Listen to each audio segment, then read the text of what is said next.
안녕하십니까. 안녕하십니까. 오늘은 또 조정모 원장님을 모시게 됐는데요. 네. 저희가 새로 시작하는 리프팅학 개론이라고 해서 애톤TV에서 야심차게 준비한 새로운 컨텐츠가 나왔는데 이것을 조정모 원장님과 함께 하게 되었습니다. 사실 어떻게 보면은 저보다 훨씬 더 리프팅에 진심이신 분이라 이 리프팅 개론 그걸 또 훌륭하게 이끌어 가 주실 거라고 생각을 하고 있는데요. 오늘 어떤 각오로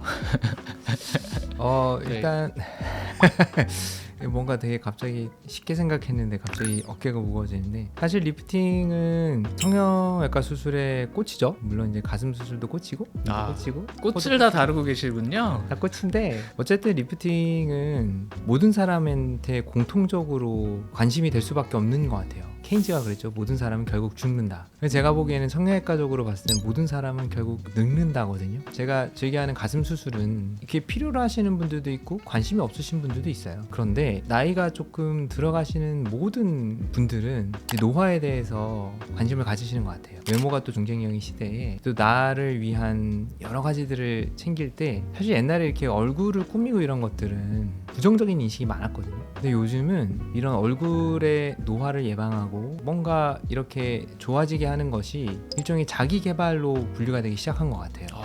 그렇기 때문에 그런 면에서 모든 인류에게 필요한 수술은 리프팅일 수도 있지 않나. 범인류적인 수술을 그렇죠. 다루고 계신다. 그렇죠. 근데 조 원장님은 사실 대외적으로는 뭔가 가슴 수술에 굉장히 좀 유명한 그런 분으로 제가 알고 있는데요. 옛날에 처음에 근무했었던 병원에서는 리프팅 수술을 더 많이 하긴 했어요. 그때 당시는 가슴 성형에도 관심이 많고 그 수술을 좀 더 잘하고 싶어서 집중을 많이 했고, 애톤 성형외과로 개원을 하기 전에 있었던 전 병원에서는 가슴을 전문으로 하는 색채를 가지고 이제 진료를 집중적으로 했었던 적이 있습니다. 그런데 사실은 리프팅 수술은 필요로 하시는 분들한테 해왔었는데요. 유튜브 보시고 저한테 가슴 받으시고 리프팅 수술하신 분들이 왜 리프팅에 대해서는 유튜브에서 얘기를 안 해주시냐. 사실은 제가 운영하고 있는 조목조목TV에서 리프팅에 대한 것도 간간 다루긴 했는데, 아무래도 이제 가슴 성형에 관심이 많으신 분들이 보시는 채널이라 못 보셨나 봐요. 그래서 이제 다채로운 곳에서 리프팅에 대한 것들도 좀 알려드리면 좋지 않겠나 싶어서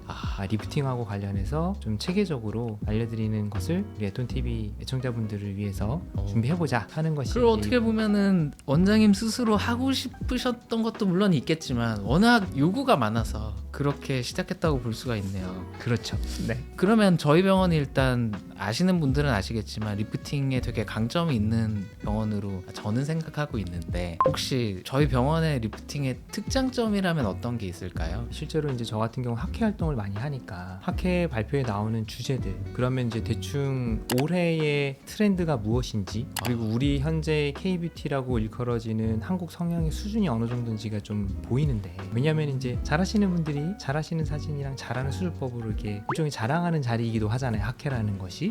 그렇죠. 그래서 이제 예전 같았으면은 정말 나이 많이 드신 분들 대상으로 정말 나이 많으신 원장님들이 이렇게 이 수술은 이렇게 하는 거야 라고 했다면, 몇 년 전부터는 되게 젊은 선생님들도 발표가 많아졌고, 일단 환자 케이스 사진의 연령대가 많이 낮아졌어요.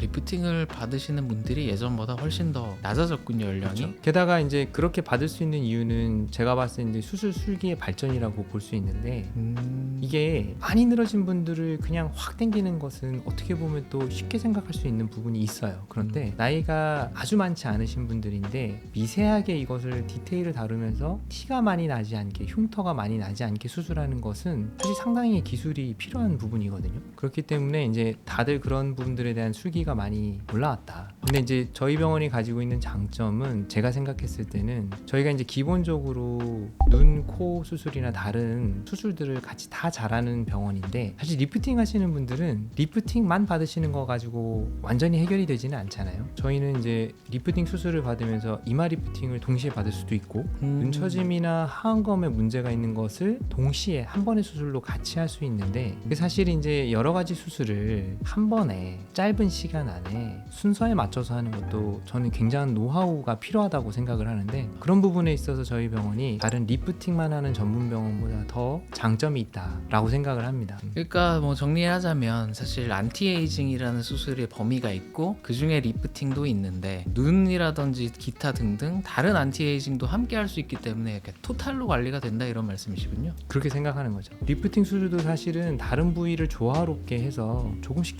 좋게 하면 자연스러우면서도 더 좋은 결과를 오래 할 수 있는데, 내가 만약에 안면거상 수술만 한다 그러면 이제 그 안에서 모든 걸 다 해결해야 되는 거거든요. 거기서 오는 차이점이 저는 되게 크다고 생각을 합니다. 그러니까 저희는 카드를 많이 들고 있으니까 그쵸? 다양하게 조합할 수 있다는 말씀을 그쵸. 해주셨군요. 좋은 말씀 감사하고, 혹시 그러면은 이번에 시작하게 되는 이 리프팅한 개론이라는 것에서 특별히 뭐 좀 다루고 싶으신 내용이 있을까요? 개론을 준비하면서 제가 느낀 것이 조목조목 TV의 채널도 다른 채널과 차별화되는 지점이기도 한데, 수술하기 전에 고려해야 될 사안들에 대한 설명은 되게 내용이 많은 것 같아요. 그런데 이제 제가 느끼는 가슴 수술과 안면거상 리프팅 수술의 비슷한 점은 수술 한 번으로 끝나는 것이 아니라 어떻게 관리를 하고 뒤에 뭘 하느냐에 따라서 장기적인 결과가 달라지는 수술이라고 생각을 하거든요. 수술 후에 뭘 신경 써야 되고 뭘 주의해야 되고 어떻게 했을 때 이 효과가 더 극대화되고 이걸 오래 유지할 수 있는지에 대한 컨텐츠가 사실은 많이 부족하다고 생각을 해요. 대부분 이제 수술 전후, 그리고 어떤 수술법을 하는지, 그리고 나서 변화가 어떻게 되는지 이런 것들에 대한 컨텐츠가 많이 있지만, 제가 생각하는 또 중요한 부분은 저희 채널을 보신 구독자분들이 수술 전에만 볼 수 있는 컨텐츠만 있는 것이 아니라 수술하고 나서도 보셨을 때 도움이 되는 영상들을 많이 만들면, 우리가 사실 이 비교적 큰 수술이라고 생각하는 안면거상 수술을 받으면 한 번 받고 그 결과가 10년, 20년 가기를 바라잖아요. 수술하는 저희도 그걸 바란단 말이에요. 그렇기 때문에 그런 장기적인 결과를 가져갈 수 있게 관리할 수 있는 노하우와 문제점이 생겼을 때 해결할 수 있는 방안을 다 담고 있는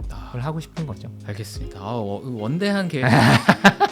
그러면은 저희가 이제 어쨌거나 새로 이제 시작하는 저희의 첫 리프팅 중심 시리즈가 될 텐데, 네. 혹시 시청자분들에게 네. 한 말씀 해주실 수 있을까요? 사람은 결국 다 노화가 되지만 모든 사람이 다 수술을 해야 되는 것은 아닙니다. 하지만 어떤 수술을 받았을 때 어떤 효과가 나타나는지를 미리 알고, 또 내가 수술을 계획하고 있을 때 언제 수술을 받으면 좋을지, 수술을 받으면 어떤 것들을 신경 써야 될지를 미리미리 하나하나 다 설명해 드리는 채널이 되고자 합니다. 그렇게 해서 보시는 분들이 유용하게 볼 수 있게, 또 막연한 두려움 없이 충분히 미래를 대비할 수 있는 지식과 정보를 전달해 드리도록 하겠습니다. 제 마음이 다 편안해지네요. 여튼 앞으로 이 리프팅학 개론 잘 부탁드리겠습니다. 네, 감사합니다. 감사합니다. 네.